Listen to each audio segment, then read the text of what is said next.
Hello, ladies and gentlemen, and welcome to Focus on Liberia. My name is Dennis Jai. In this special broadcast of Focus on Liberia, and we are broadcasting from Atlanta, Georgia. In our special broadcast today, I have with me in an exclusive interview Evangelist Joshua Milton Blahyi. Joshua Milton Blahyi is now an evangelist. Before then, he was a general in the rebel army, ending with the 1996 war. He's here with us, and we're going to be discussing his previous life, the life he now lives, the activities he's carrying on now since his Saul to Paul movement, and his take on national politics. Evangelist, welcome to Focus on Liberia. Thank you, Mr. Jai. Thank you so much. I count it a privilege, to be hosted on your very high-profile show. Thank you. We are so happy to have you. The first time I saw you over 20 years ago in at the Buduburan refugee camp in Ghana. We were younger that time. We old men now. Yeah. But it's good to see you again. Thank you. It's good to see you too. Right. Ladies and gentlemen, if you are just joining us, this is Focus on Liberia. We are going to be in an exclusive interview with Evangelist Joshua Milton Blahyi, the one who was notorious in the Liberian Civil War, has since converted and is now a preacher, an army or a military man, but now in a different army. So before we start, Evangelist, just briefly, I want you to tell us a little bit about yourself. Yes, again, I'm Evangelist Joshua Milton Blahyi. Indeed, I'm the one who was referred to as General Butt Naked. I was born from the Crown tribe. Even though it's still argument, people believe the Sapos are not Crown, but we are Crown. We are actually Crown. That's a different argument for different day. My father was supposed to be the priest to this tribe, but he was wealthy and educated. And so they asked him to bring his son to rule in his state. And that's how, I was born, and I was sent at the age of 7 to be trained. I was trained for 4 years, and at the age of 11, I was made the priest to the tribe. And as a priest to the tribe, my responsibility was to provide protection for my king's men. Though being member of the tribe and subject to the court, that was my connection to politics, coming to protect him and the many Crown people that were into government and needed the aid of the deity, Nyagbeyawe. And that's how the war came. And I helped in protecting him until he was killed. The tribe ran into exile, and they came back under Unimo. And some of the tribe members came to me again for protection because I could not serve as a general priest to the Unimo faction because they were not only Crown. And so I started helping them personally until split came between Unimo and it became Unimo K and Unimo J. Unimo K was Unimo Kroma, carrying the name of Alhaji Kroma, signifying he had that group. And then Unimo J, talking about Roosevelt Johnson, that had the bulk of the Crown people.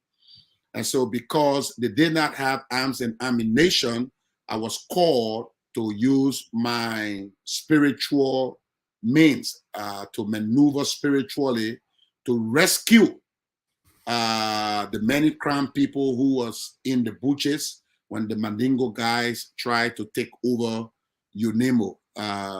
And so that's how we split it, and I was more in that because they needed my help, and most of them were Crown generals and leaders. So I was serving as actually a priest, a ritualistic priest, a juju priest, in aiding them, gun proof, and other things. And then when they got ground, when they took root in a particular area, I will go on the other side.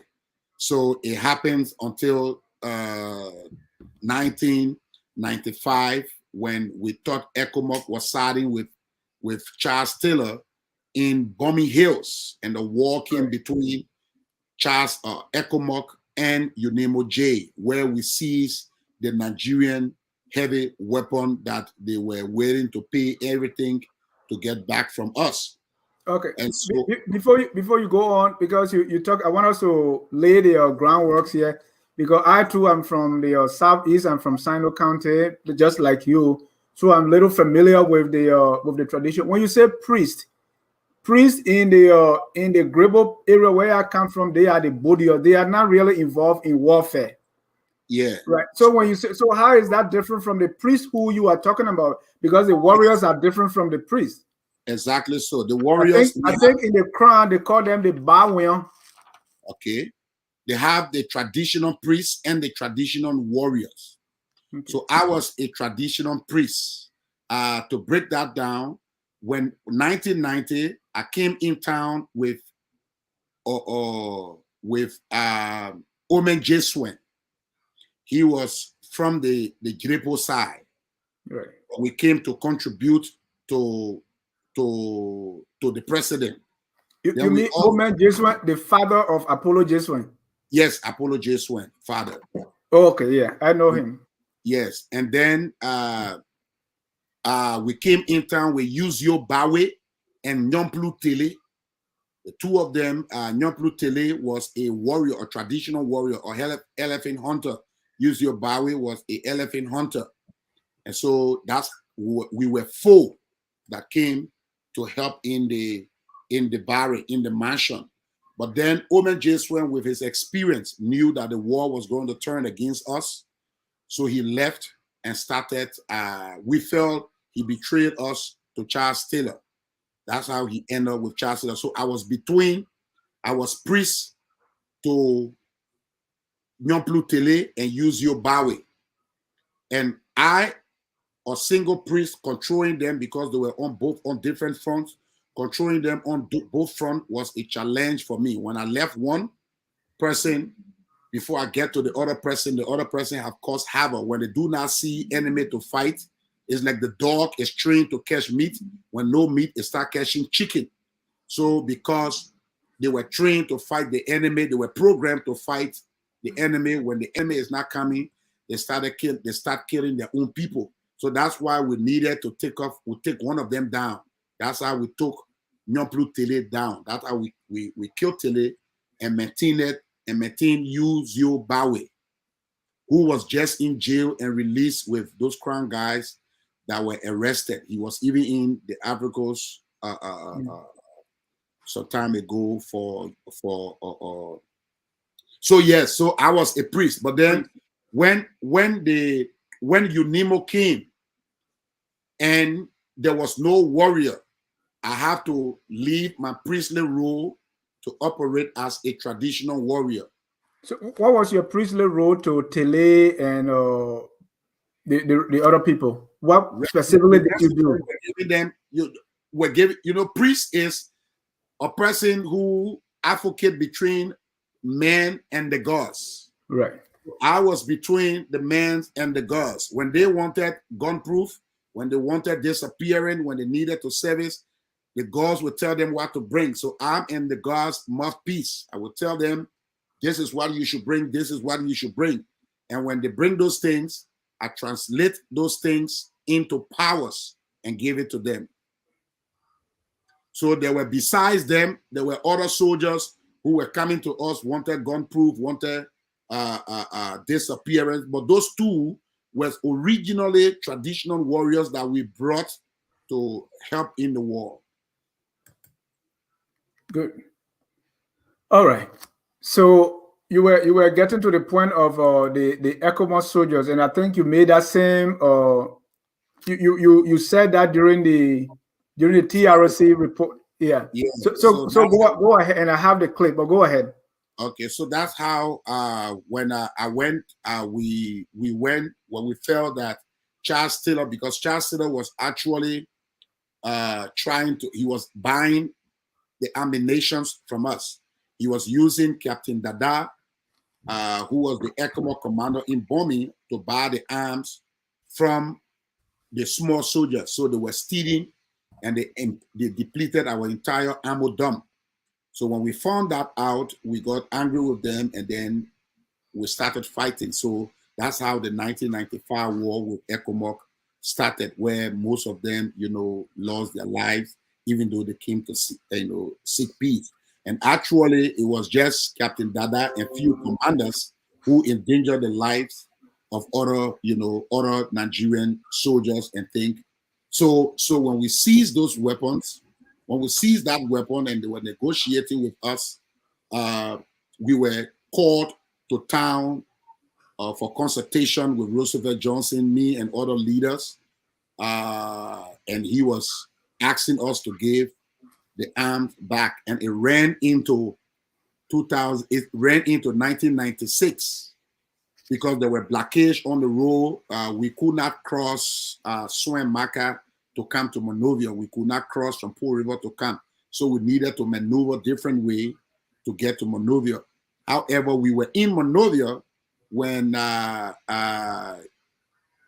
Taylor said Roosevelt Johnson had guns and they should search his house. In the process of searching his house, he said they should arrest him because there were evidence of gun. When he was resisting, they brought this young man, Due, who was with Amayulu, who was under Taylor's instruction. He felt that he's supposed to be the head of UNIMO J. So he and Radesiki, when Roosevelt Johnson realized that Radesiki was in the cohort, he decided to sack Radesiki because it was his slot. National Bank was his slot. So Radesiki was supporting Amayulu, linked them with Mr. Taylor, so that they were doing everything. So this Due guy was one of Amayulu Bole guy, and they came to provoke violence in the yard. So while we were running after them, Due, they were running to a place around the 12th Street where they were ambushed for us. But Due was a bit headed, so he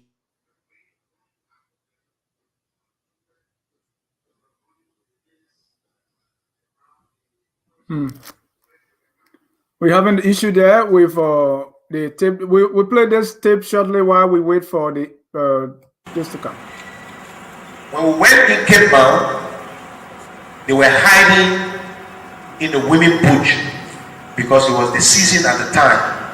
And because it was agreed, one of our generals was surely protecting his people, and nobody tried to loot or harass them, who is Manazekle. We reported to him. He went and he told the Kematinians that we noticed, we told him that ECOMOG was hiding in their women butches. According to him, those women, those souls swear, and what they swore was truth. They could not deceive him by any means. So we accepted him and retreated. Unfortunately, for the whole incident, I choose to use the word unfortunately. Those days, I would say fortunately for us.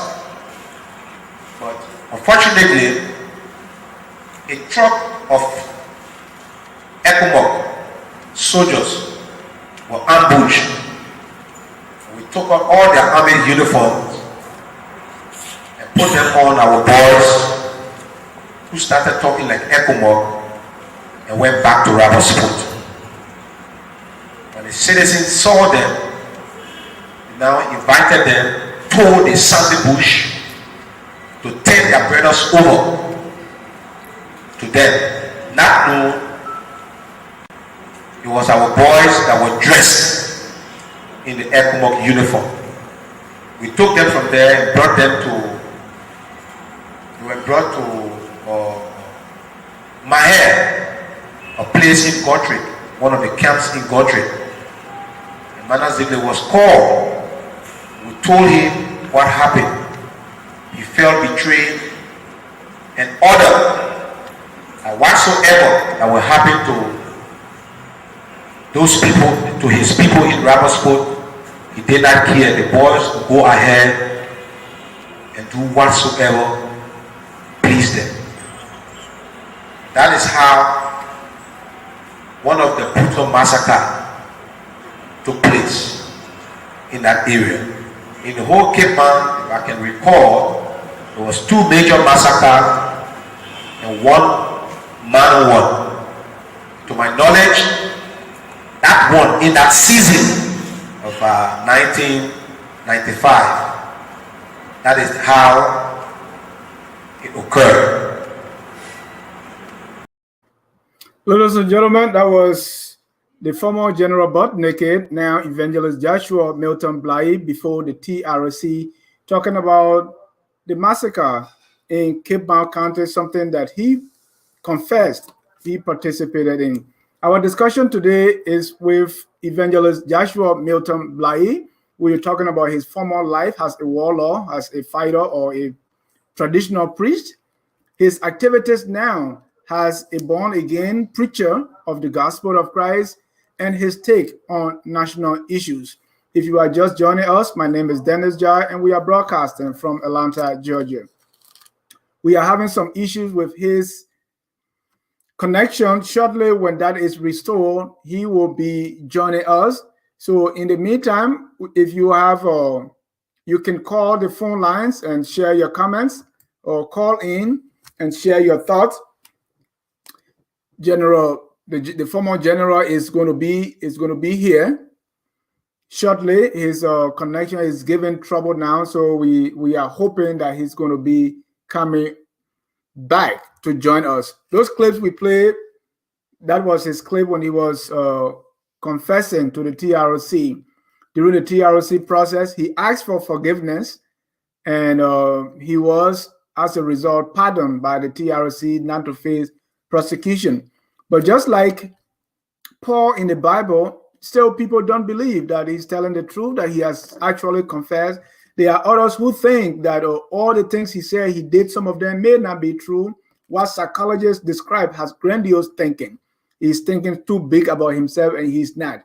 He's here to break all that down and also give his take on why the sudden surge in ritualistic killings. During his former life as a traditional priest, he said he participated in a lot of rituals. So he knows a thing or two about what is currently going on and what he thinks is responsible for the current spike in ritual murders. While we wait for Evangelist Blahyi, here are a few of your comments. Michael Julie Weir, he has truly regretted his action. I hope others will follow his footsteps. Michael says, wow. And we also have Romeo, God really got patient. But we have a caller here on the line. Caller, your name and where you calling from? My name is Jim Marcos Weir, and I call you from Nairobi, Kenya. Marcos, you are live and focused on Liberia. Thank you so much for allowing me to speak on your platform today. Let me thank Joshua Milton Blahyi, because I think with all of those that we've seen, that we've heard about, that took part, that played major role during our 14 years of civil conflict in Liberia, he's one of those who has admitted doing wrong openly, and he has asked for forgiveness, and he never shifted blame. He has never shifted any blame. That is, I did this because my people were being targeted, and you can name the rest. So he has now boasted one day that he has people that are loyal to him. So just in case anybody that wants to go against him, he will he got a All right, welcome back, Evangelist Blahyi. While you were absent, while you were gone, we decided to take a call and read few comments. Okay. But you can continue where you stopped, and I played that tape at the TRC. Go ahead, sir. Okay, so that's how I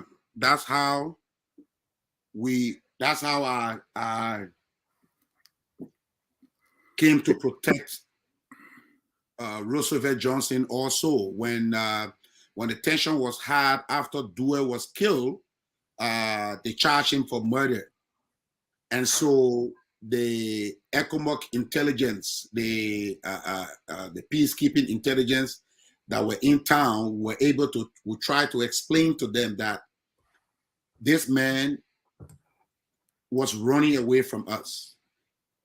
So if we were the one who, shot him, we would have shot him from the back.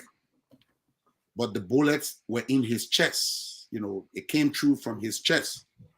And with all the points we tried to raise, is like they were not, reasonable enough to the referees at the time, who were the ECOMOC leaders who were on the ground. So they insisted that they will arrest Roosevelt Johnson. And then we thought at the time, Doe left us. The person that was talking for us 6 years later is about to be arrested again. And he was a kind of a sacrificing person. And he was saying, look, nobody going to die on my behalf. So I know these people having planned to kill our people. We have nowhere to run. I will turn myself over. But there was a guy called Heron Duba Jr. and myself. We refused that he would not turn himself over, because we knew, or we thought we knew, that they wanted to kill him. So that's how we refused him talking, going to any meeting, kept him in the house until the morning of the April 6th erupted. And then we had to defend ourselves at the time. My interest was leaving Central Monrovia to take Roosevelt Johnson to Bombing Hills, and then we pull up defensive there. So that's how we ran to the airfield, because there was a UN helicopter that we already sent our boys to seize. And while we were trying to make use of it, Charles Taylor guys from the Oro side to the behind the field launched it. And then we, went for Wastewater Airline. They also launched it. So we had no alternative. We said, well, we will march from town to go to the bush, but then we'll wait for the night. So we started looking for a way that we will have a position that we'll be able to leave. So my first thought was getting him to the barrack and then use boat to take him from the barrack to Cape Mount. And then we, the fighting men, we use leg to go to bombing. But when we got in the barrack, the people were running from all over. The Crown people were running from all over into the barrack, because they were saying that they were being killed in other places. So we all stuck in the barrack. We could not leave them there. That's how the war continued in the barrack. That's how we stay and put up defensive in the barrack. And that was, for me, that was the first time I heard the name General Buttnake. I had a friend who visited Oro and said, I saw them with my own eyes. They were completely naked. Yeah. Wow. So what was that nakedness all about? Well, in every spiritual realm, material consciousness or material attachment is a hindrance to every spiritual realm. Any pastor, Christian, or juju person that is material conscious, they are actually losing their spiritual connectivity. So, for example, when I needed to disappear at the time, if I had on clothes, it would take me 3 minutes plus, between 2 minutes to 3 minutes plus. If I did not have on clothes, it took me between 20 to 35 seconds to disappear. So it is effective when you are naked if you do not have material attachment. Wow. Ladies and gentlemen, this is Evangelist Joshua Milton Blahyi. So fast forward, all that wartime is over. You had your conversion, and you're now an evangelist. Walk me through briefly how that happened. Well, yes, I was on the front line and had an encounter with Jesus after my usual pre-battle ritual. Because every time I went, when I'm supposed to be reduced from a priest to a warrior, I need to appease my throne. And so the elder will be asked to bring me a virgin that I will sacrifice and use her pure blood, quote unquote, to appease my throne. And this day, the battle was so fierce against us, and many parents were actually hiding their children when they realized their children were being missing in the barrack. So for the elders to find children that meet the criteria, it took them time, this day. And a mother volunteer actually brought her daughter to be sacrificed in the pre-battle ritual of her priest. So right after that, the blood stain of this child was still on my hand when I heard the voice behind me. And the voice said, it spoke my dialect, as I was not fluent in English. It spoke my dialect.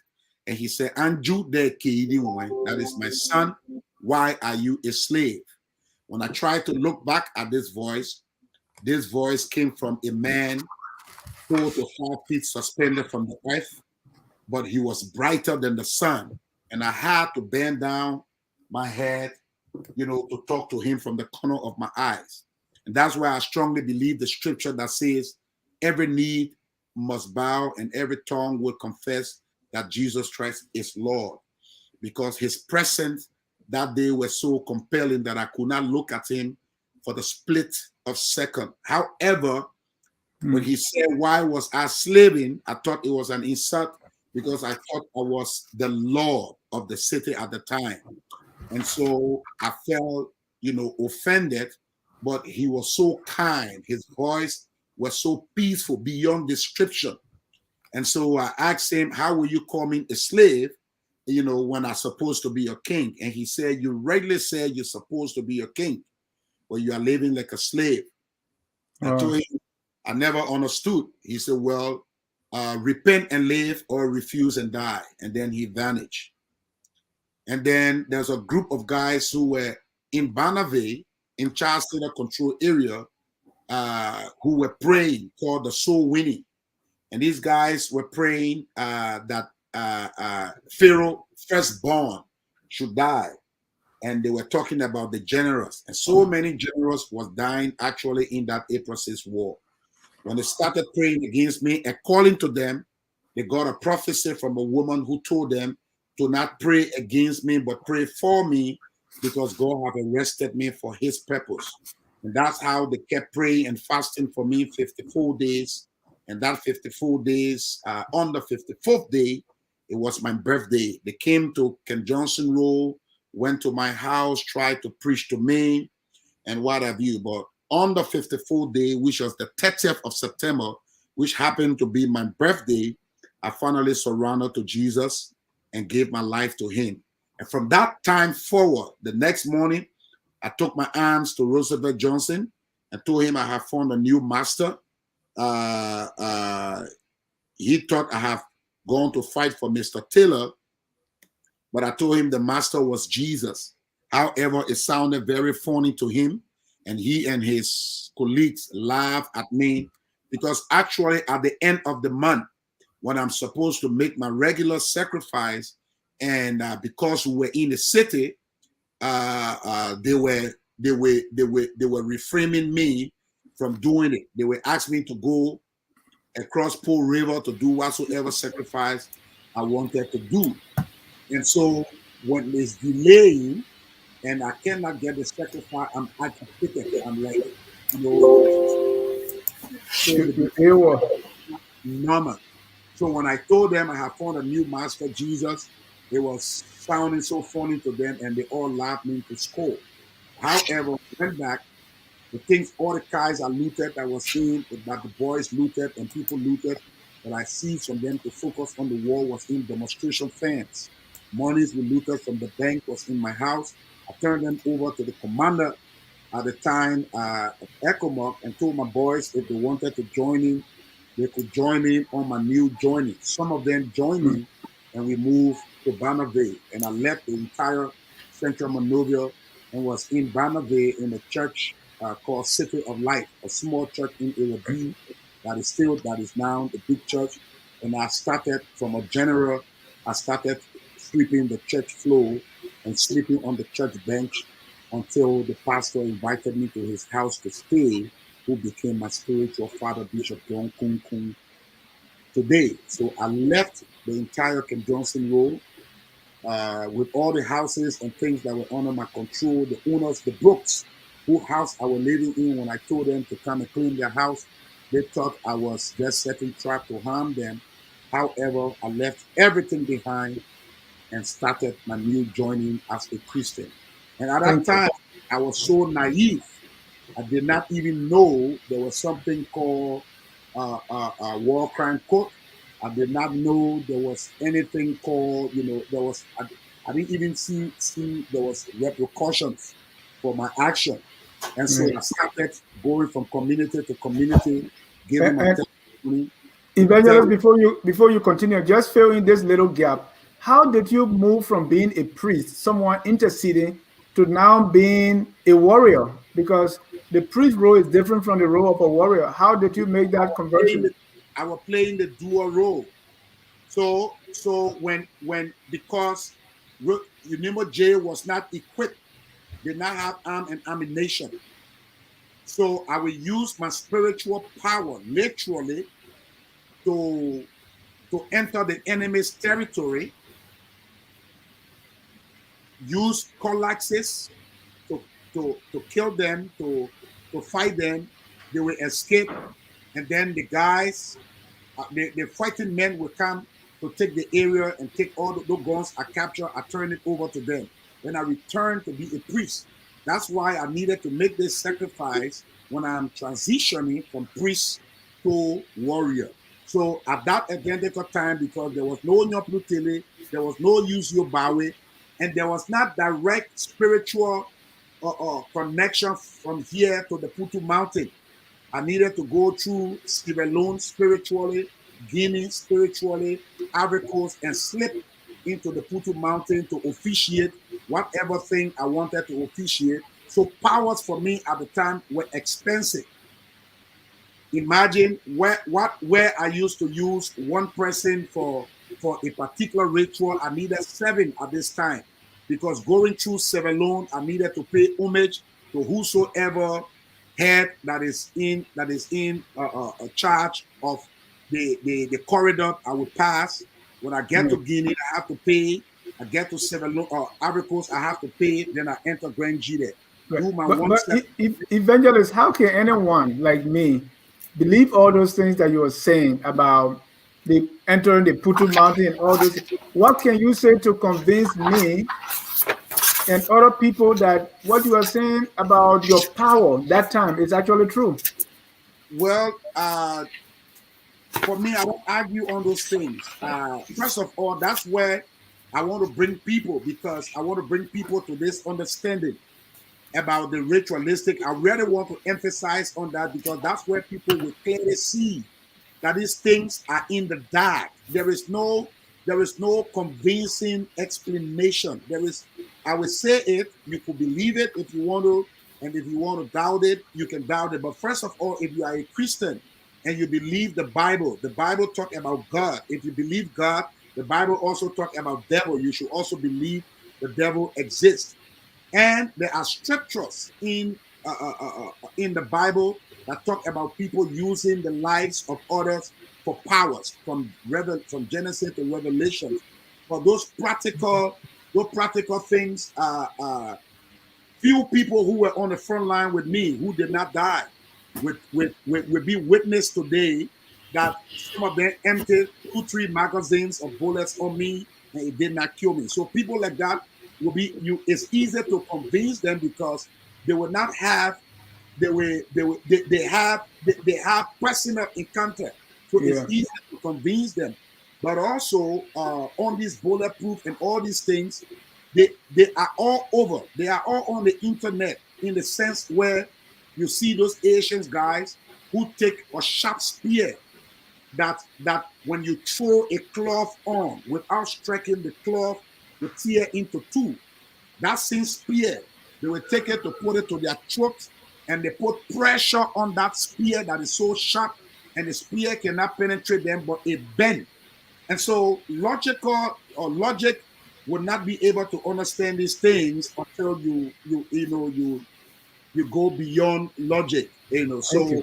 So if I try to explain that, to explain all of those things, it might take the time of more important thing that Thank we you. want to hear. No, I agree. And we're being joined by my co-host, Mr. Anthony C. He likes politics, so I was trying to keep him out, but he's here because I don't want him to politicize it. Mr. C, welcome to the show. Dennis, thank you. And I'm happy that Evangelist J. Blahyi is joining us. For sure, I will not put politics in this. Like the evangelist, Dennis must say I'm an advocate for the War Crime Court. And he has been a major voice despite of his role. And that's why I said, no, I have to come in and, and ask some questions. Yeah, that's good. Evangelist, if you don't mind, I'm not taking you way back. You talk about earlier, you said, when you had to disappear, it is done in some 30, 25 seconds if you don't have clothes on. This is something many Liberians have heard about. Is it true that human beings really disappear? Yes, it's 100% true. It's if you even go back to creation, from the Bible, from Genesis, you can see that God created man with unusual power. Unfortunately, man lost that power to the devil. So the devil had the manual, the manual by which men function or supposed to function and display those powers. Man lost it to the devil, and the devil studied it. Okay. And so the devil is telling man what to do to utilize those very powers that God gave them. Like one time I was preaching somewhere, and I told the people, even now, bullet cannot kill me, and their eyes wanted to pump up, thinking that I am not converted. But I was trying to tell them that is man's original power. God made man's soul. I just want you to think for a minute. When God said, if you have ever read it, that man should have dominion over the fish of the sea, over the birds of the air. Let's focus only on those two. How will man have control, oversight over the fishes of the sea if man do not have the ability to stay under the water? But because men have depreciated in their value and the connectivity of their original created status, is only done now as Niji, that people going on the water, the devil teach people how to stay on the water to kill people. But if God did not make man so, the devil was never able to make anyone to stay on the water. In fact, everything the devil promised a man is man's original make that the devil would promise. And so I want you to understand that the amount of power that man's carry, they are unlimited. Okay. So thank you. Let's fast forward to the TRC. I know you appeared before the TRC, made your confession, and you were pardoned from persecution. They listed other war criminals, say, well, you will face persecution, but for Mr. Blahyi, he's not going to, because he's remorseful and he asked for forgiveness. Walk me through that, and how did you come to the point of... First of all, I was not pardoned. I was not pardoned by the TRC. The TRC do not have that power. Okay. It is recommended. So the TRC is saying that when the War Crime Code come, they should please. But the War Crime Code, TRC also told me that there are certain crimes that are unpardonable. Right. So it is the War Crime Code that will decide that. So when the War Crime thanks for that correction. We all will go there.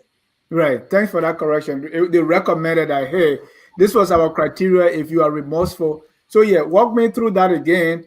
How did you come to that point of saying, I accept what you say, I'm willing to go to the TRC, but we don't see other war criminals or alleged war criminals doing the same?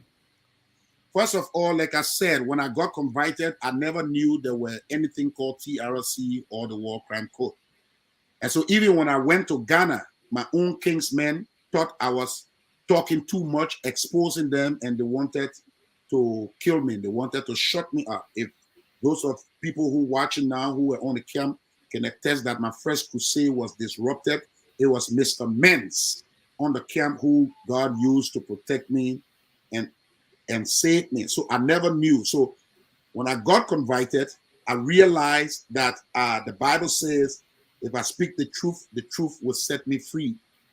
And so naturally, as a Christian, it is requested to be truthful. And even as a social being, I realize every time I tell the truth, I feel more confident.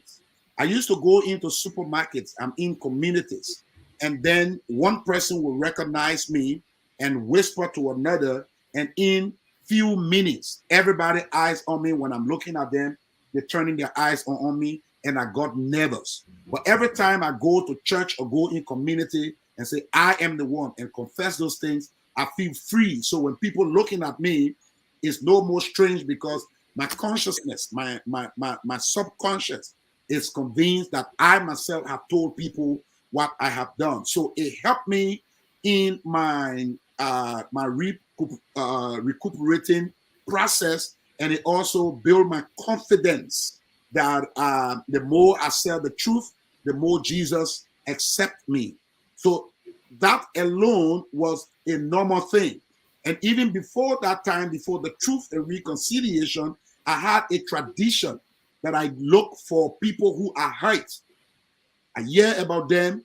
I send my team to them. They reject it. I go back sometime. I look for the pastors they know, look for older people in their community, just to tell them sorry, because I thought most of them, were victims, and they were carrying the trauma, asking why was my father killed? Why was my brother killed? And those questions, when people have those questions unanswered, they don't grow. They live in dilemma. They live in regret. So the social science suggests you should find answers to people unanswered questions or unexpressed questions. And so I will look for those people to tell them, look, I am the one who did this to you. This is what happened. I was just stupid. I was just wicked. It was just a mess. So when people lost their dear ones, sometimes they live in something social science called a survival guilt, in the sense where they believe that they would have done something to save their loved one. they were responsible one way or the other.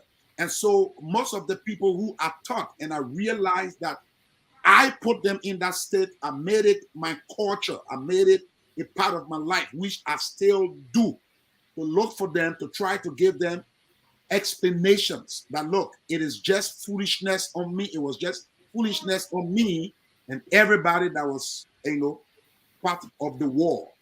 Evangelist. So it was a culture. So when I went to the TRC, I saw the TRC as a bigger platform to do those things I was paying my money, using my time to do.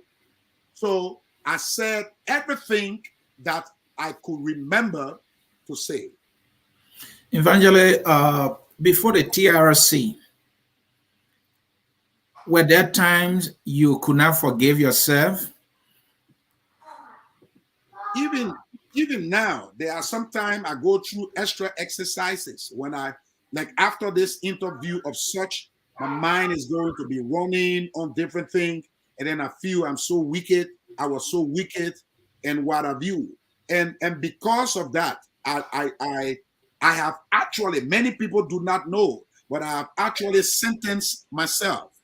I sentenced myself in the sense that many people call me wonderful preacher, and what have you. I go to churches and preach and give deep exposés that even pastors themselves confess, and they expect me to start church. But I think I do not deserve being a clergy, a pastor over a congregation. And so also many people come to me wanting me to run for political offices because of the services I'm doing to the community. I also believe I do not have the moral reputation to be a political person, because those areas are sacred area. You especially in places like Liberia, where you can be 10,000 in the community and 8,800 can reject you, or 1,200 make you the representative for the people, for the when majority rejects you because the kind of politics we have here. Imagine me being a representative over 8,000 people who feel I am the one responsible for the dilemma they are in, and I am being paid. I am being paid when they are suffering those trauma and what have you. God Himself will not bless me. And so for that, I certain thing I just cannot do, no matter how rich, how high, how rich God will bless me, how no matter how much money I have, I cannot ride certain car, I cannot live certain luxurious life. I just can't, because I'm afraid that I could be in. Does it mean you still carry the guilt with you, even though from what I've followed you so far, you don't what anybody would do, rightfully, right, to confess, to mean the ones you have and say, hey, I was wrong. You've done all of those things. You preaching the gospel. You have accepted Jesus Christ. Do you still feel the guilt? And if yes, how are you dealing with it? Brother, the guilt is there, and I think God made it so. Because when you turn to forget that you owe people, you will live a carefree life. Men is supposed to live with repercussion. You're supposed to be repercussion conscious. And most of the people who claiming today, who going into politics, becoming representatives, senators with equivalent background, they are justifying that they are good enough. That's why they even went for. But if those guilts were there are certain things they cannot do. And I think God keep these guilts there so that we do not forget. He told the children of Israel to take certain stones when they cross the Red Sea. He told them to have certain symbol when they died, being buried in the ground. And so God allowed those things to be there so that you know you're not worthy enough to live overconfidence. Once you reach to that place, you cannot go. You can go any further. You can take any further good step. Thank you. And as we're doing this, let's talk a little bit about the war crime code, because there are some who believe that you were doing this thing to escape punishment for the crimes that you committed. Well, like I said, I make a statement that I never knew. I started saying these things from, in fact, I don't think by 96, I don't think many Liberians knew. I don't think any of the Liberians knew that there were repercussions after the war. Because I know there are some people today who are ministers. Yeah. I used to come to us on the front line with all their education. Some of them had 2 degrees at the time, and they were not wearing masks, and they were taking pictures with us. So if anyone knew that there were repercussions around 1996, they would not be on the front line with us. So as educated as some of those politicians were who used to come on the front with us and support us, if they never knew about repercussion, how could I have known? I know. When I saying what I'm saying since 1996. What I'm saying, I started saying it since October 1st. When I gave my life to Christ, I took a microphone. I was all in the street of Monrovia telling people what I have done. So I have no consciousness. Fast forward, I went to Cameroon in a place called Mondemba, where when you say Liberia, nobody knows where they call Liberia. When you want to talk about Liberia, you got to say George Weah, so they can know where you're coming from when you say Liberia. And I went there and was a missionary in the town where the entire city gave their life to Christ from practicing witchcraft. When I gave my testimony, they gave me the house there. They hosted me and my team there. I could stay there, and nobody would know if I'm General Butt Naked or not. I would stay there, and would have never come back. In Nigeria, I went to a place called Sokoto. The people was waiting to give me a house to stay there and minister there with them. I would have been there. Right in Liberia here, there are ex-generals who and myself fought. Some of them in the bank. I go to the bank and see them. And because they did not come out to say their names, they're now using their real names. Up to today, when you tell people I'm going to Joshua Blahyi house, they do not know. You got to tell the motorboat man, General Butt Naked. So I would have just transitioned from General Butt Naked to be Joshua Blahyi as evangelist somewhere, or car loader somewhere. I wouldn't come to Liberia, but I came to Liberia 2007 intentionally to attend the TRC and tell the truth and tell the world what I have done. I did not know that the TRC, was going to recommend amnesty. I appealed to them, and they will see that when the war crime code starts, I'm going to be one of the first person. Thank you. Let me ask this question. Like I said earlier, I too believe that the war crime code is needed. But in your case, you didn't need a war crime code to come to this great point of realization. Yeah. There are people, even with the knowledge that the war crime code we have, they don't even want to hear about it. Like you explained, they feel that they are wanted to be this and this in public places, right?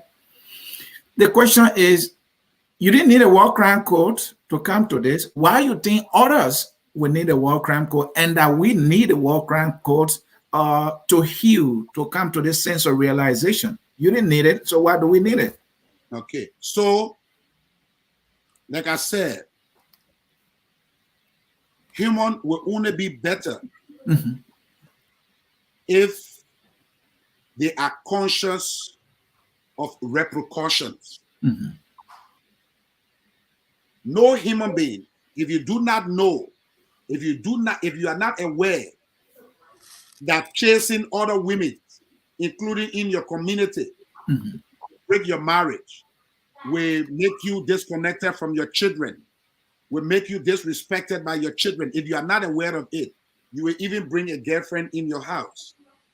But when you cherish your family and you're afraid that, extramarital affair could break it, even when you're doing it, you will be far conscious And so human need this.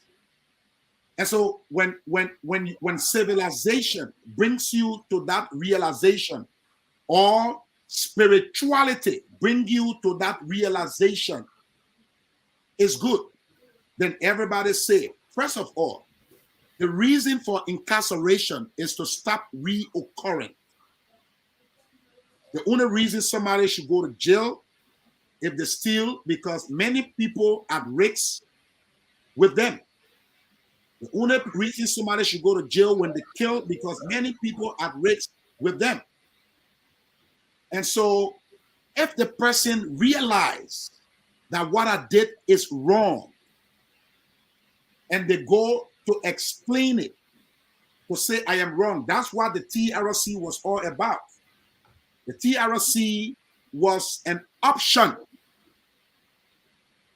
vis-a-vis the War Crime Code. What the TRC was going to do, it was going to tell people they are wrong, bring people to their awareness. When they accept that wrong of theirs, then they will explain to the people why they did the wrong sincerely.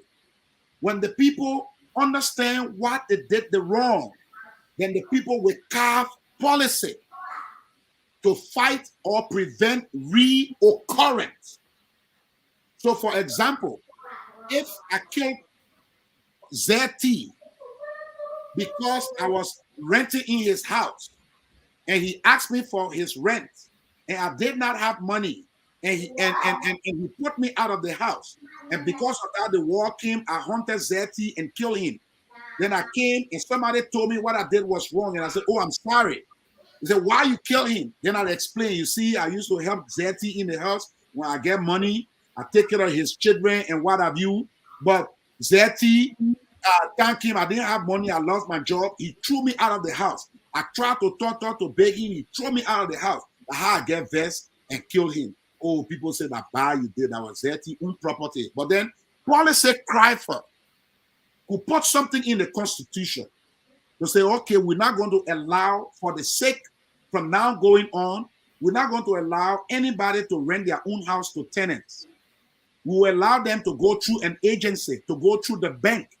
So people will not know the people who own houses. So you will be able to carve policy. That's what the TRC was about. People go to tell the truth of what they did and why they did it. Then reasonable people will come together and craft a policy to stop reoccurring. But when we went there and said we did not do anything, in fact, we were right, we should be paid for the people we killed, for the rifle we launched on innocent people. The only thing that can stop reoccurring after that is accountability. Is incarceration. And so since people refuse to come to that realization naturally, normally, even God, with all his miracle to take his children, he used his miracle to take his children from Egypt. He crossed them the Red Sea with his power. But for them to continue, they could not continue. They were just in a cycle because they have not realized, they were still grumbling. And so he asked Moses to constitute the law. And it was that law, the 10 Commandments, that they know when you do this, this will happen to you. You do that, that will happen to you. That's what guided them to reach the promised land.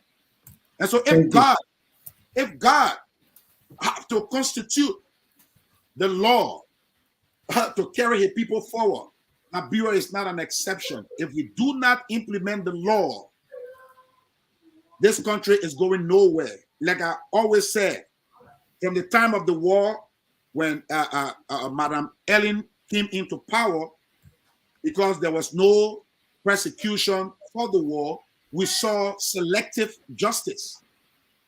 Now, nobody went to court. A new government came. Now we see no justice at all.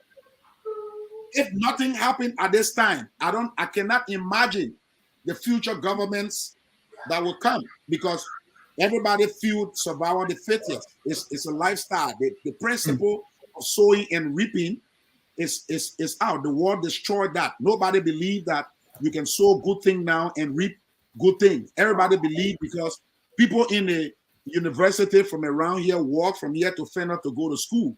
Other people in Single walk from Single to go to Central Time to go to school. Nobody helped them. Nobody tried to encourage them. Somebody who in the 7th grade, who is expelled from school, expelled from university, gets more money, get on air and start insulting national government. 2 months later, you see the person turn to a star. It started from Ellington. People who were insulting her became permanent people in her government. So it became a lifestyle. Nobody thinking about consequence. So it is disrupting and destroying the fragment of our society for progress. Evangelist, you're talking big thing now, because what you are saying is you are linking the lack of justice to punish those who took part in the war. You are saying this is the threat. This is the same thing that is running through the country now, and people are not facing consequences. Definitely. And we are rewarding bad behaviors, and those who exhibit the worst bad behaviors are now the popular people, and they stand a better chance of getting rewarded with power. This is the opposite of the normalcy, right? Yes, it's complete opposite. God says sow and reap. And Liberia destroyed that. The war naturally destroyed that, because you could find out that fathers who were educated could no more go to work. So their children who were physical would take gun because they don't want their mother to be raped. They don't want their father to took low in order for setting that child, because he's tough, he's able to bring food to his family. So that's what the war does. The war destroyed the actual order. So after the war, we need to rebuild and bring back the actual order, but we refuse to take the right principles. So the wrong order is still prevailing, and it will continue to prevail. Nothing you can do, even if you take Obama from America and you bring him to Liberia and he refused to do the right thing, to do the ABC, people will believe that, well, I can do these things and get away with it, and so, you will see it will continue. So what do you call the right thing? The right thing is answering to the wrong you have done. I always told people, bravery is not killing somebody, is not doing harm to people. Real bravery is accepting the consequences of your action. So the right thing, that's all right. So, folks in cyberspace, you are watching Focus on Liberia. We are in an exclusive interview with Evangelist J. Milton Blahyi. Again, Evangelist J. Milton Blahyi, former Bald Naked. He is now a soldier of the law and no longer a soldier of man. He is now also an advocate for the War and Economic Crimes Code. Dennis, let's talk about what he just talked about. He said society order is in the reverse. It's going the opposite way. It's going the wrong way. And people who are using profanity are becoming stars. People who have done wrong in society, including even criminality and corruption, they are the popular people. They are the rich people. They are the people we run to. They are the people who are popular. This is a serious problem. And so let's talk about it. Then you are telling me you didn't want me here because of politics. I think the evangelist is not talking politics. He's talking something we call realism. This is the reality of our society. It's not politics. So let's talk about it. Let's start with those he mentioned refuse to accept that they didn't behave well in the society, and that they feel that they are worthy to represent the society. He said that is a complete turnaround of the order. So let me ask you, Evangelist, Ellen served as president. We have Prince Johnson as senator. How big is this mistake? How big is this disorder? Because from what I'm hearing from you, this is his new standard that has been set. And that is why everything goes wrong and it's okay for the most part. Talk to us. It's terrible. I'll tell you something. You will not hear this from I don't think there is any college that can tell you this. Okay. human.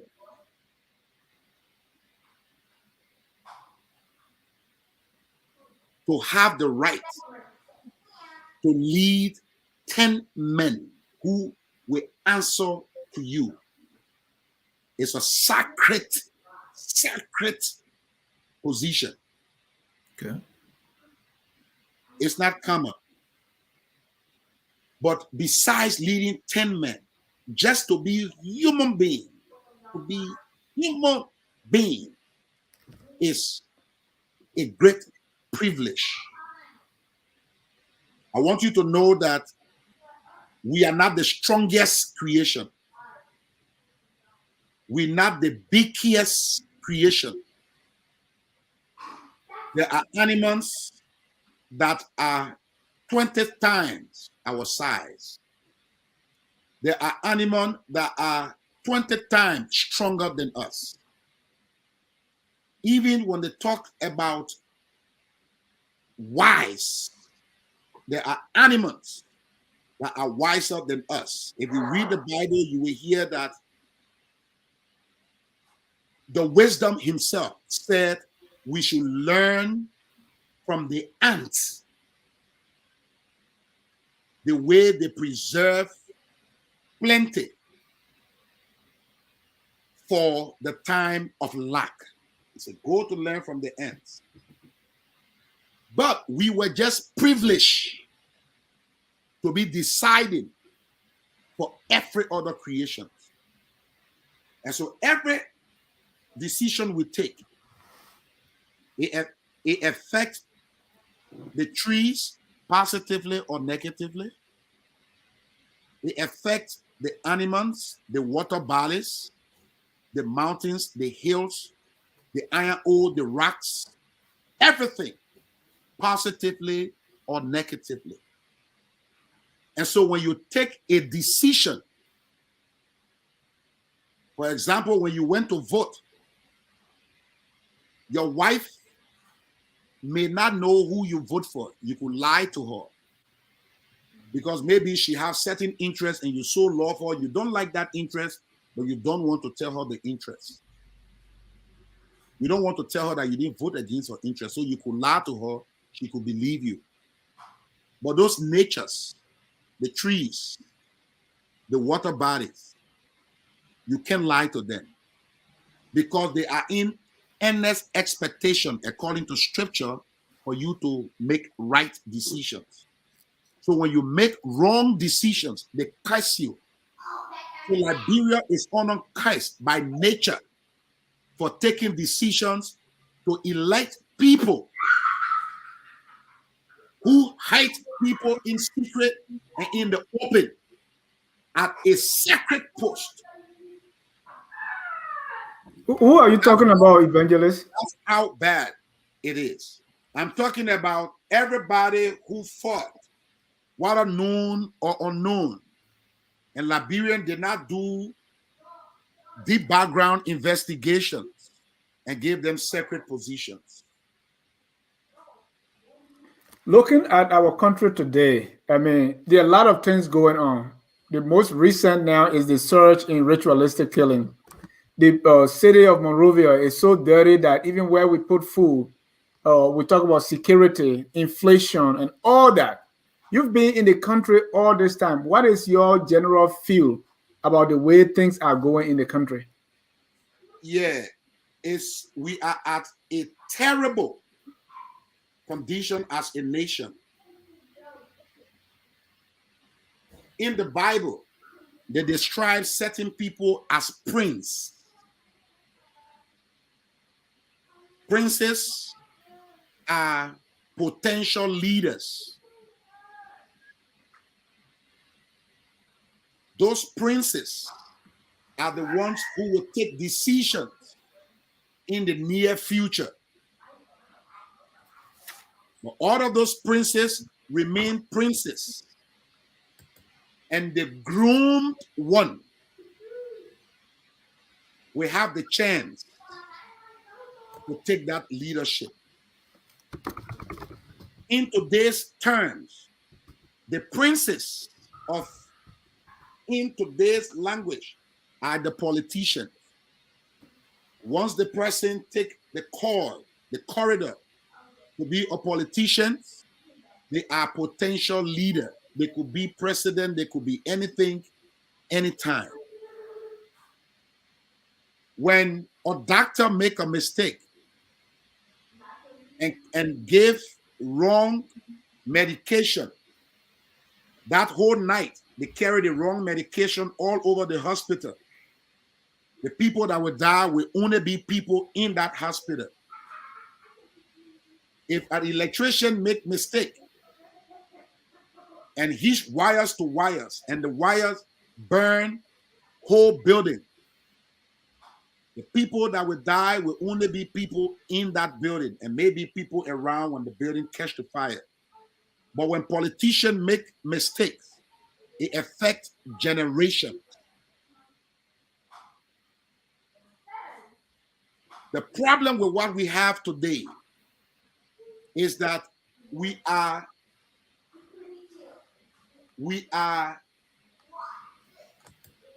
unfortunate to have immature politicians in every sector, both oppositions and ruling party. The people that are holding our political class are immature. And everyone who do not reach the maturity to handle anything will abuse it.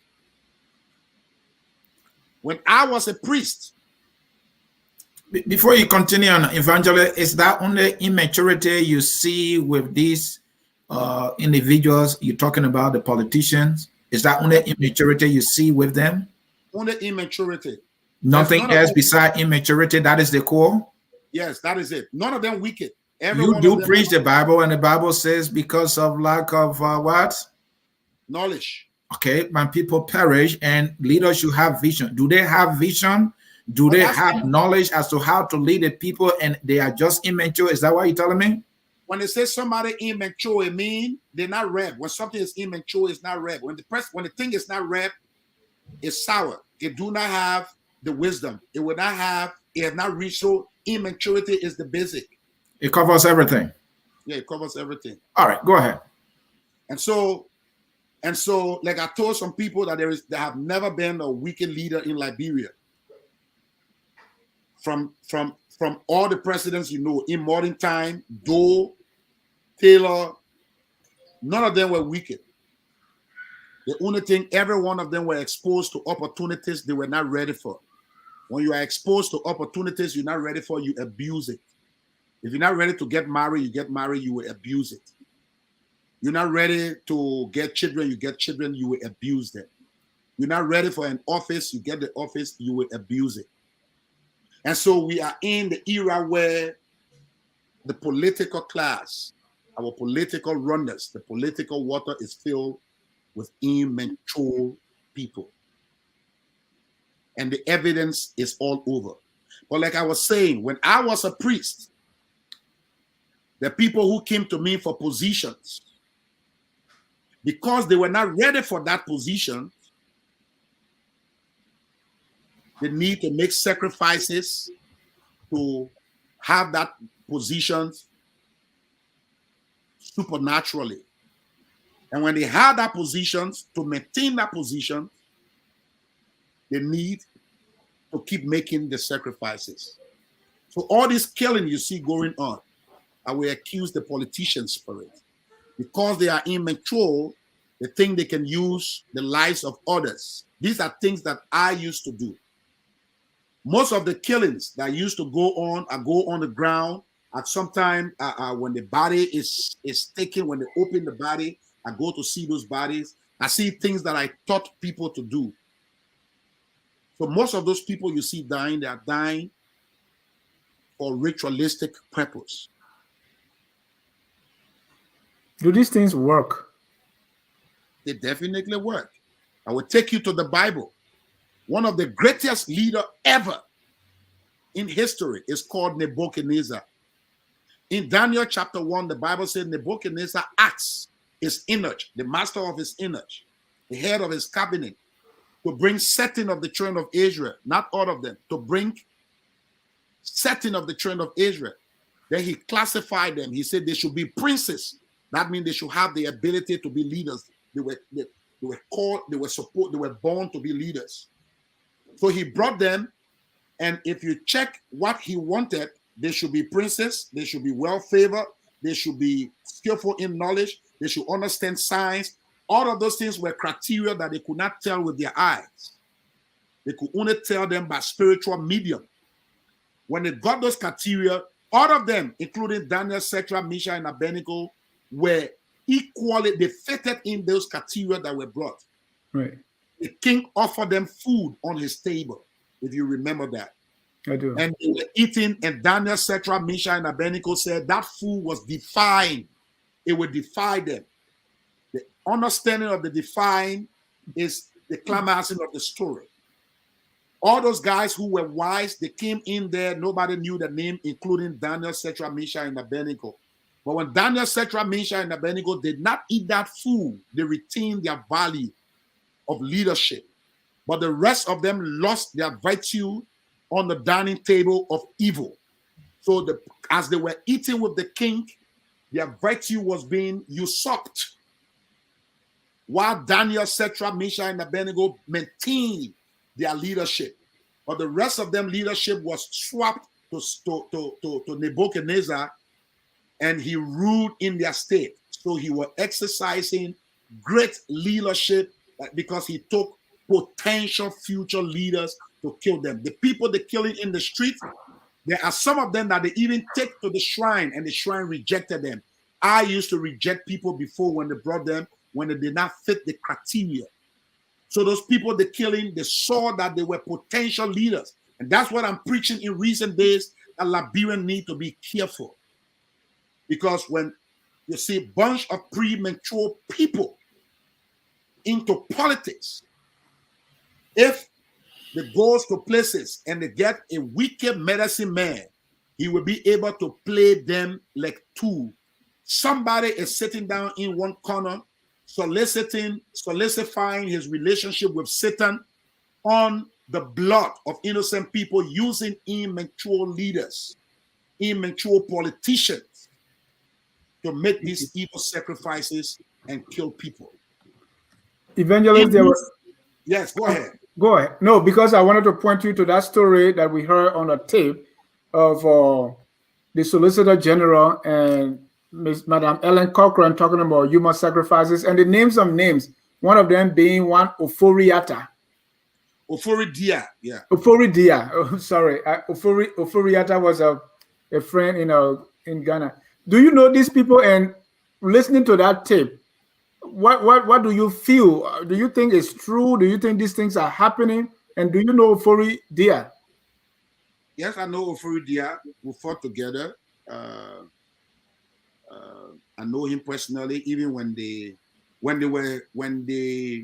were accused to be in prison during early time. My name was on the list, and P.R. Nimlin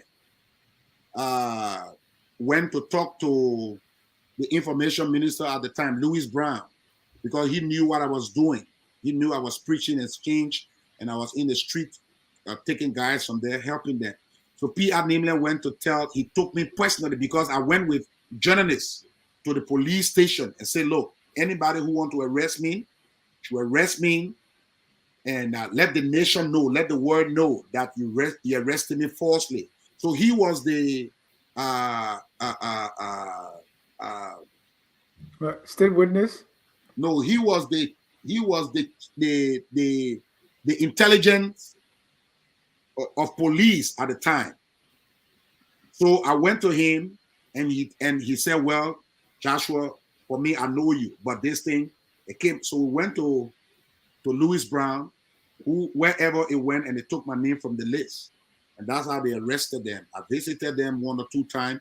When he got released, we met several times, and oh, brother, what's up? And we met. So I know him personally. He know me personally. And I'm not here to say it is true, But I also do not have the power to say it is lie. But the major thing to expose how risky Liberians are now, it could be a different thing.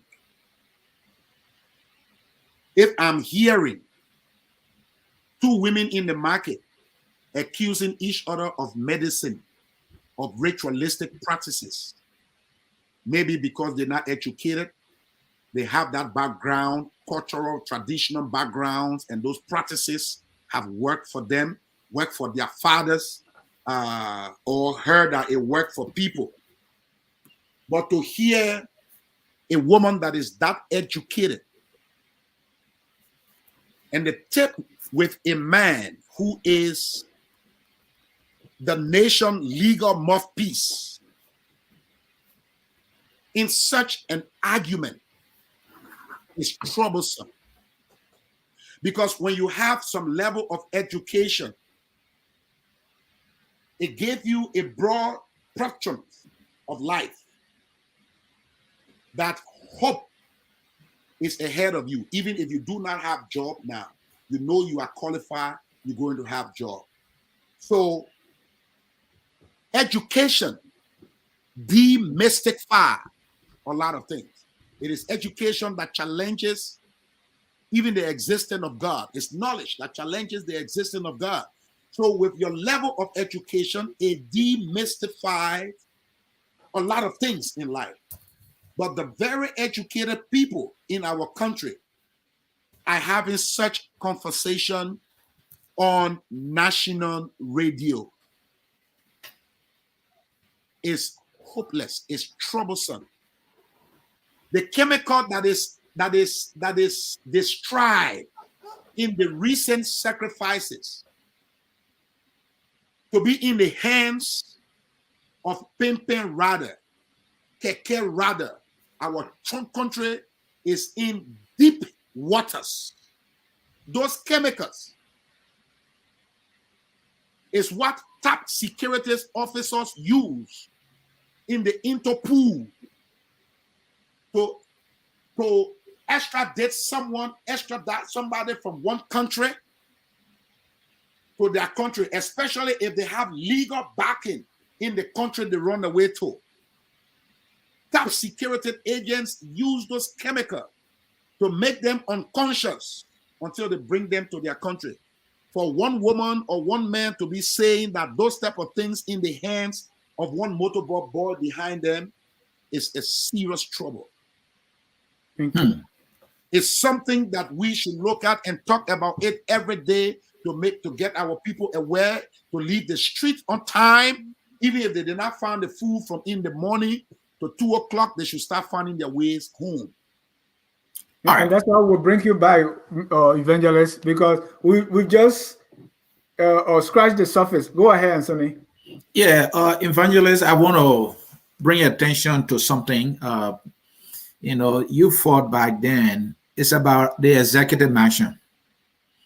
I've read a lot of reports. I've heard stories that it is not possible for any president to live there because sometimes at night there are spirits, probably spirits of individuals who were killed in the past. What do you know, and if there's any truth in any of these stories? Because we've heard these things too many times. Well, at the TRC, I said it, and I've been saying it on national radios, different places. There is an altar that was erected in that mansion.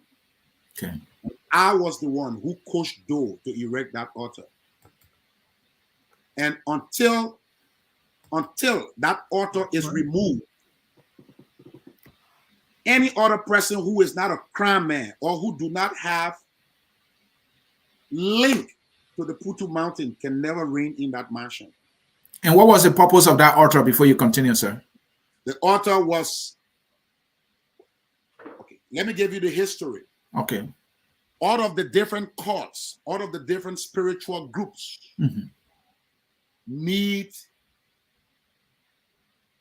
bigger opportunity to function. If you, I know you were young at the time, but if you are a student of history, ask anybody, those top the Masonic craft. That Masonic craft you see up there. Right. At a certain time, he shut it down. He stopped the Sunday and the Poro from operating around Monrovia. All of his cabinet needed to eat a particular ritual meal at a particular time to bring them subject to the GIAs, to the court that I was controlling. And so when you see a president come and the Poro fighting to get them because the Poro need to have access to the leadership. When the Masonic craft fighting, they want power, they want access to that throne. So when Doe became a president, I became the priest 1982, 2 years after he became president. So as a priest, I decided to take advantage of the fact that we were the smaller court. So I make him to submit the entire throne to the Putu Mountain. That is, anyone who wants to be president have to establish a covenant with the Putu Mountain, or you be a natural born from that area.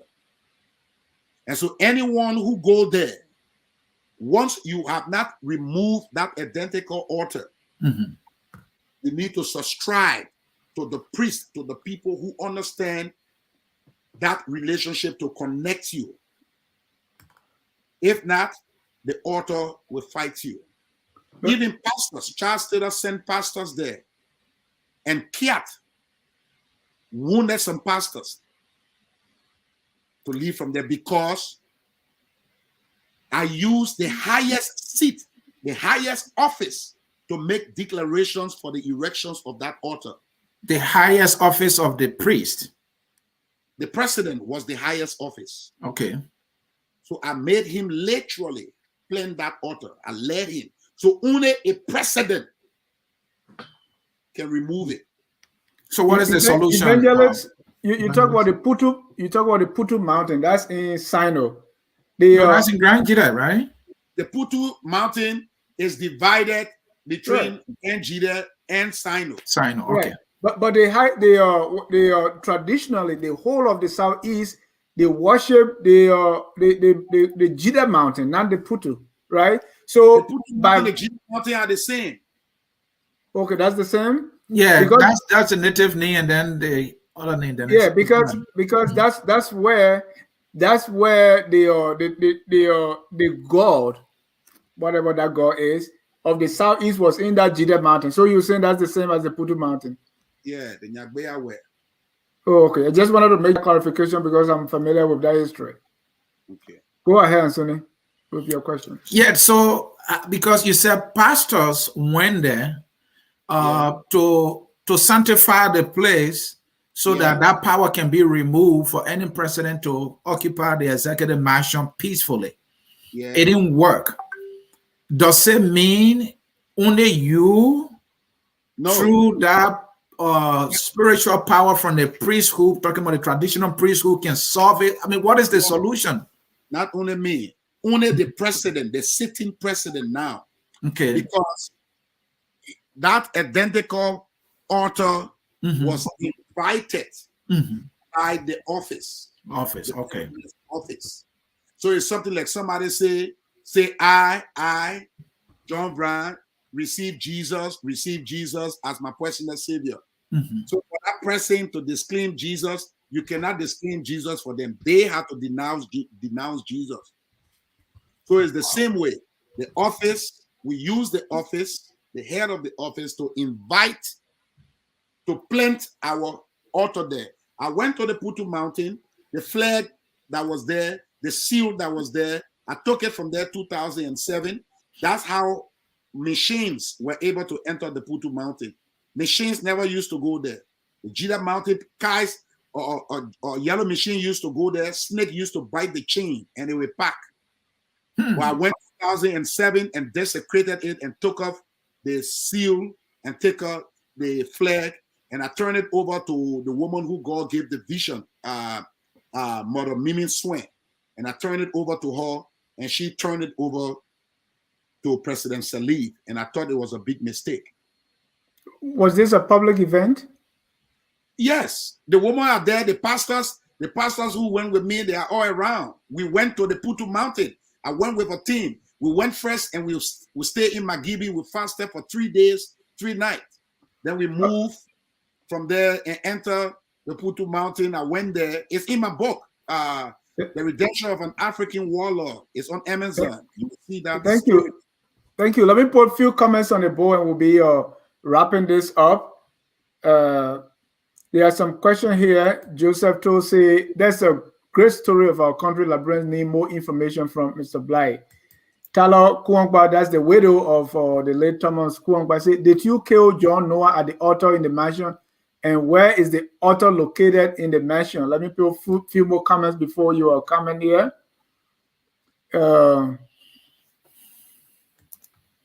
Michael say, that's why no president serving the nation are sitting in the mansion. Ellen didn't sit there. It got suspiciously burned. Snake was found in President Weah's office. Another one was talking about your level of education, because they say this man we learned he didn't go far in school, but he speaks very well. Tyler is also saying you should call the politician's name who come to you for juju. And then Thomas Awaji said, Joshua, I bought and read your book. I had nightmares for a month, but it opened my eyes to the real atrocities that took place in our country. Your reaction to those few comments, sir? Well, there were people who were priests from their own backgrounds, and they could not be conformed to whatever spiritual manipulations. When you go to the Sunday bush or the Poro bush, the children, they say the devil eat. Are the brilliant one, are the children who ask questions, are the children who try to say, look, this thing is not right. So in that mansion, there were people who were spiritually grounded. Like person like the late Reverend Buya. He escaped almost all of our meal. But his background was God covering him. But other people who were using spiritual means to defend themselves from that definitely were killed in that mansion. Not just Noah alone. And so, hope that answer Mrs. Kuangba question. Well, so you said that Noah was killed because of escaping. I didn't get that. Yes, he was not pruned. He could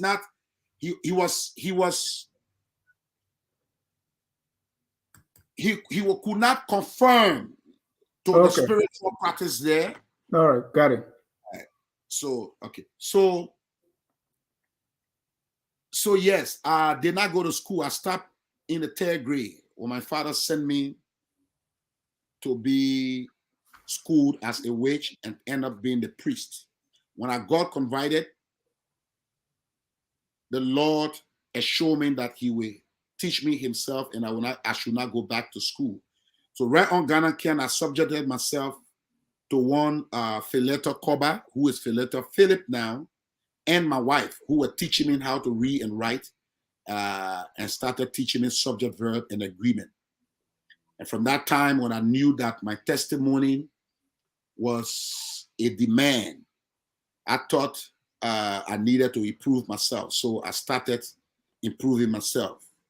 Every day, I tried to equip myself only to be able to communicate what I know and what I believe, the world need to know. And so even I'm writing several books besides the other ones I have written that is going to be an eye-opener to this nation. The both of them called The Freedom Spirit and Mastering Your Spirit. One of them is spiritual. The other one is social, is giving back our true identity. It's making Liberians to be proud of who they are. And so I develop myself on a daily basis to be able to communicate my experience. Right. In 1982, you said when you began, you were a priest.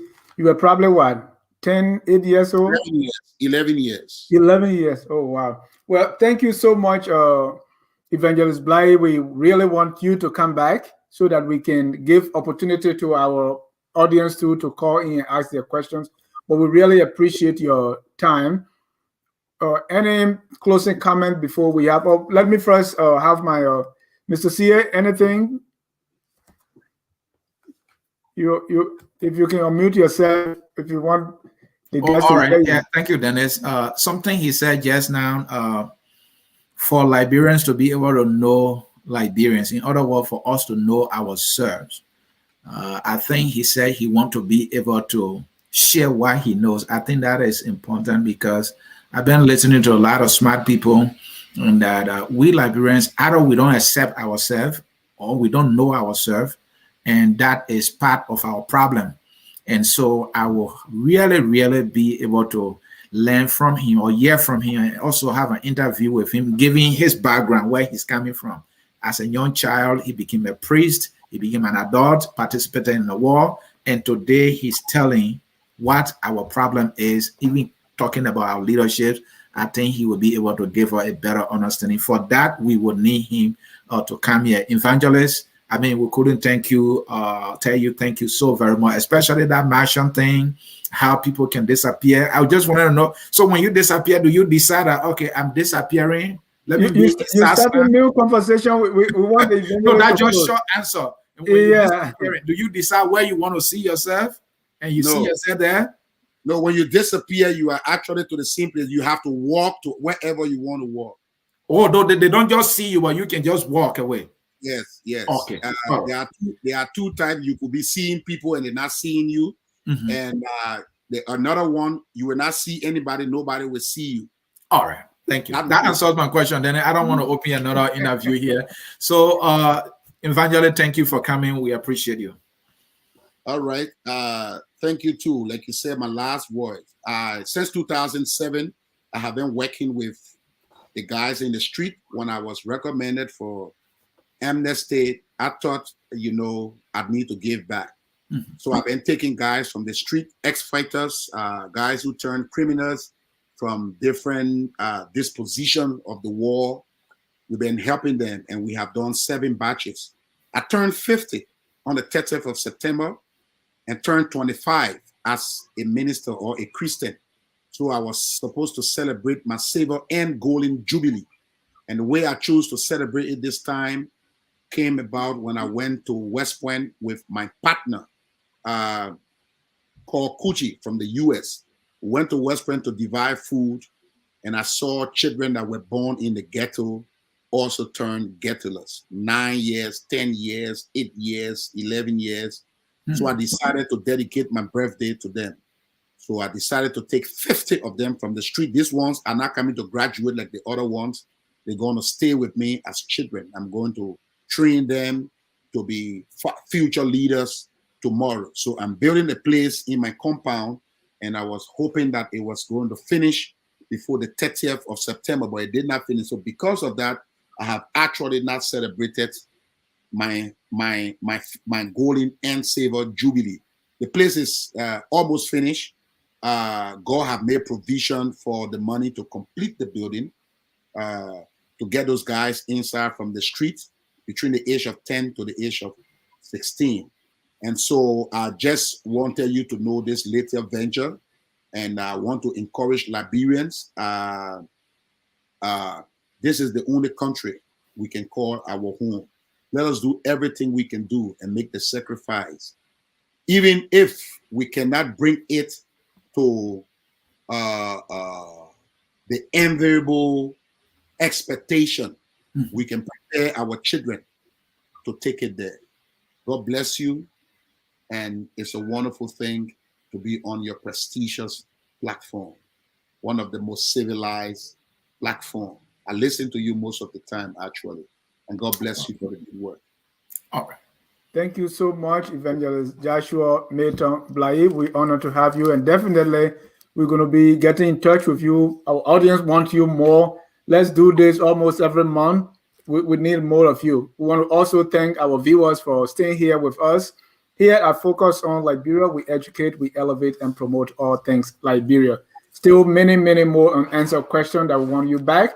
But until then, we always close with our song that says, we are all Liberians, because that's the only country we have, and that's the one that binds us together. So whether you worship at the Putu Mountain or at the Providence Baptist Church, whether you are Grebo, Kru, Kran, or Mende, we are all Liberians, and it is incumbent upon all of us to make our country that glorious land of liberty. Join us on top of the hour when Mr. Anthony Sear will be hosting the general, this time political general Robert Monsieur. But then, until then, have a good and godly day. We are Liberians. Liberia is our home. Liberian people. Unity, all we want. Liberia, oh. Unity, all we want. Liberia, Liberia. Oh,